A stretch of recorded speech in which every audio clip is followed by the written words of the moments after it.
آپ رشتہ کرتی ہیں، اپنے بیٹے کے لیے رشتہ تلاش کرتی ہیں. اب اگر آپ سمجھدار ہیں اور اسلام کو سمجھے ہوئی ہیں تو آپ یہ دیکھیں گی کہ کون سی لڑکی میرے گھر میں بہو بن کر آئے جو محبت کے پیامبر بن کر آئے، چہرہ مسکراتا ہوا ہو، اچھے اخلاق ہوں، خدمت کا جذبہ ہو، غصے پر چڑچڑی نہ ہو، گھمنڈ اور غرور نہ ہو، یہ دیکھیں گے. لیکن اگر آپ اسلام کو سمجھی ہوئی نہیں ہے بلکہ انتہائی ناسمجھ ہیں تو آپ یہ دیکھیں گے کہاں سے جہیز زیادہ ملے گا، کہاں سے بہت بڑھیا فرنیچر ملے گا، ڈنر سیٹ ملے گا، ٹی سیٹ ملے گا، فریج ملے گا، بائک ملے گی، کار ملے گی، گھڑی ملے گی، یہ ملے گا اور وہ ملے گا. کیا مطلب؟ کیا آپ بالکل فقیر اور یتیم ہیں؟ کیا آپ کا بیٹا اپاہج ہے؟ آپ کا بیٹا کچھ کماتا نہیں ہے؟ اگر آپ کے گھر میں لڑکی کے گھر سے اگر آئے گا ڈنر سیٹ تو آپ پلیٹوں میں کھانا کھا لیں گی، ورنہ آپ کے گھر میں تو کیلے کے پتوں پہ کھانا کھایا جاتا ہے. یہ کیا ایبسولوٹ فلش اپروچ ہے. مسلمانوں میں جہیز کہاں سے آ گیا بھائی؟ 100% ہندوؤں کا یہ منحوس رواج ہے، کوئی تعلق نہیں اس کا اسلام سے. اس کی سب سے بڑی دلیل یہ ہے کہ وہ عربی زبان جو دنیا کی سب سے زیادہ مالدار زبان ہے، اس زبان میں جہیز کے لیے کوئی لفظ ہی نہیں ہے. میں الحمدللہ کئی زبانیں جانتا ہوں. میں ڈنکے کی چوٹ پر کہتا ہوں کہ عربی is the richest language in the world.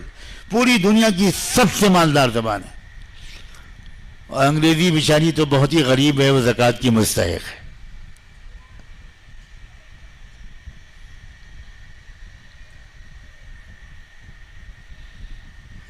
عربی والوں کو چاہیے کہ رمضان میں تھوڑے الفاظ کی زکوٰۃ وہ انگریزی کو دان کر دیں.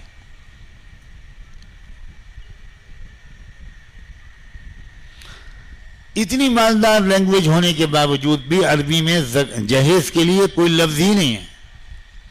اس کی وجہ یہ ہے کہ پورے عرب معاشرے میں، اسلامی معاشرے میں، پوری دنیا میں جہیز کو کوئی جانتا ہی نہیں. ملیشیا، انڈونیشیا، یہ مسلم ممالک ہیں، میں ان کا نام لے رہا ہوں، کوئی جانتا ہی نہیں جہیز کیا چیز ہوتی. لڑکی والوں کے گھر سے ایک سوئی لینا لوگ حرام سمجھتے ہیں. میں نے شادیوں میں شرکت کی ہے، ملیشیا میں بھی اور ٹرکی میں بھی، کئی ملکوں میں. وہاں الٹا ہوتا ہے کہ نکاح پڑھانے کے لیے لڑکے والے جب آتے ہیں، اب یہ بھی میں لفظ بول دوں، بارات کے لیے بھی عربی زبان میں کوئی لفظ نہیں. یہ بارات کیا قیامت ہے کہ کیا مصیبت ہے. یہ ٹڈی دل ہے بالکل. ٹڈی دل کہیں پر چلا جاتا ہے تو سارا کھیت چڑھ جاتی ہیں، سارا باغ کھا جاتی ہیں ٹڈیاں. اسی طرح کا معاملہ بارات کا ہے. لڑکے والے کہتے ہیں کہ بھئی ہم تو 300 لوگ لے کر آ رہے ہیں، اب اپنے لوگوں کو جو چاہیے کھلائیے، مگر ہمارے لوگوں کا مینو ہم آپ کو دیں گے کہ یہ کھلانا پڑے گا.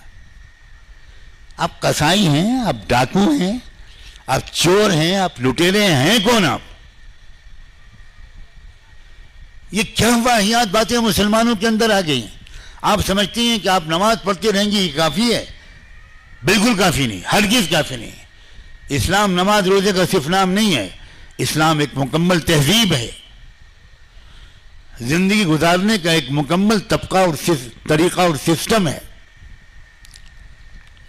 ملیشیا میں شادی میں شرکت کی تو میں نے دیکھا وہاں بالکل الٹا رواج ہے. لڑکے والے جو 20-25 لوگ آ گئے.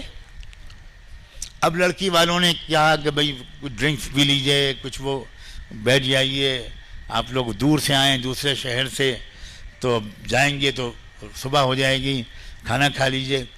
تو لڑکے والے کیا کرتے ہیں، لڑکی والوں سے پوچھتے ہیں کہ بلا تکلف بتائیے اس شادی کے ارینجمنٹ میں، سارے انتظام میں آپ کا کتنا پیسہ خرچ ہوا ہوگا. تو تھوڑے تکلف کے بعد لڑکی والے بتا دیتے ہیں کہ بھئی آپ ہمارا $10,000 خرچ ہوئے، $5,000 خرچ ہوئے. اسی وقت وہ چیک سائن کر کے لڑکے والے دے دیتے ہیں. آپ اپنی نازوں پالی بیٹی ہمیں دے رہے ہیں, یہ بہت بڑا احسان ہے. اس کے علاوہ ہم ایک پیسہ بھی آپ کے اوپر بوجھ نہیں بننے دیں گے. یہ ہماری طرف سے آپ ہدیہ قبول کیجیے.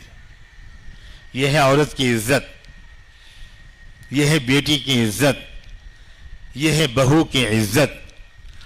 جن معاشروں سماجوں میں کنیا دان ہوتا ہے, جہاں لڑکی کو بولنے کا حق نہیں ہوتا,